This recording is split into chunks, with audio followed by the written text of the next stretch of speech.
ये जलते सूरज से जोपर्यंत माझे हातपाय हलतात ना तोपर्यंत तुमचं भलंच करी, बाकी काही करू नका. बचाएंगे तुझे. बोलणारा माणूस नाही, मी कामाचा माणूस आहे. मी कामात त्याच्यामध्ये समाधान मानतो.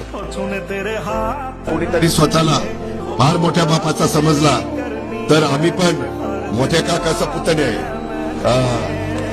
तुझ्या बापापेक्षा माझा काका लय मोठा आहे. यूं ही रोने नहीं दूंगा मैं जब नमस्कार. तक माझ्या महाराष्ट्रवासियांनो, कुछ होने नहीं दूंगा. वो सब कुछ ही मिटा देंगे. वो सारे होश गवा देंगे. अगर तुझे हो गया कुछ सारी दुनिया